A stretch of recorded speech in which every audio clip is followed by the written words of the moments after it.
Old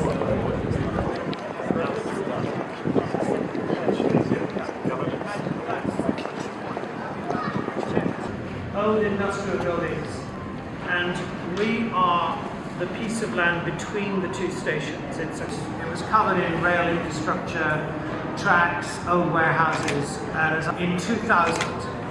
And the first thing they had to do was to work out how do we want it to be laid out. And the trick was the buildings themselves, because they create the place. And the streets and squares made government and local communities, everybody had things. Some have big creation centres for years. This was not meant to be an elite place, a single luxury.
And this is a rather nice water feature.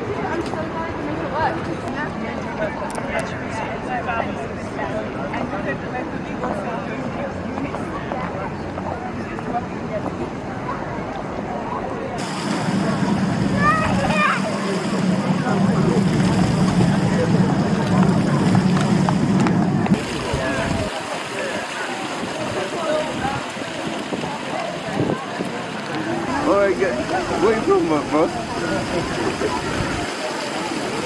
Shapes and heights and bulks, agreement on all of that. Now there's the Google headquarters, this building here, which is just being and very science based on energy research.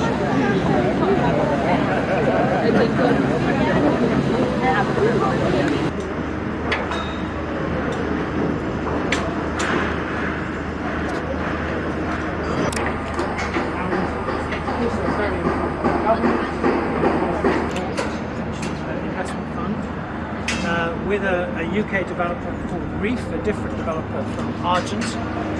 And the building over there, which you can see nearing completion, the taller building, that is our new eye hospital.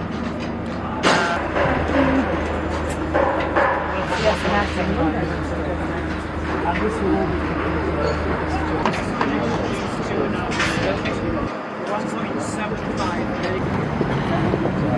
Share with me what the very start of the area, then we can ask them to ask themselves. And I can have conversations about it. Meat experts. Rail transport, rail transport. So you can see the pattern.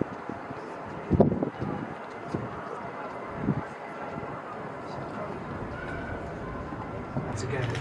And this is now a very, very important research centre, and it's going to have an involvement like this. So just a sort of simple. Architecture has changed. Yeah, but the city was still here in the feature of London over the last 100 years. And then he set out a plan which he worked with Richard Rogers, the famous architect, for infrastructure in particular. Often that was post-industrial land where you had railway lands, or make sure that because you had connectivity and public transport that was at those centres. So Wembley Stadium is the first you'll see up here, and that it's the National Rent Properties, quite an intense piece of development there up in. We came in to have a two-day conversation with the British government, basically on the issue of Kenya's program with them, the UKAEF, focusing on the renewal and modernization of the Nairobi Railway City. So the concept that we have had an opportunity to tour today is more or less the concept that is going to be designed with sufficient adjustments in the context of the Nairobi Railway City. What we are seeing here is just a portion of it, but this has now become a big economy, and it was rehabilitated from a derelict site, a place that has more or less been abandoned. But all of a sudden, it has become a new economic hub. So every day, every hour, they have about 28,000 people transiting and moving in this station. So it's a serious economic hub, and this is one of the key arrangements or programs that the President of Kenya has been working on as part of reviving the economy in key sectors. So you can imagine if we alter the whole of the railway city, improve on transport, improve on connectivity, bring new investors into the area. Like here as we stand, we have Google and others who have brought their headquarters here. There's even a university here. So this is the kind of concept that is being planned for the railway city in Nairobi, modernizing our railway station, which is historic, and then developing the facilities around it. So I'm here with the chairman of the parliamentary committee, Honorable George Kariuki, chairman for transport, the Honorable Zahir, who is also a member of the transport committee, which is very important in helping us deal with the issues within parliamentary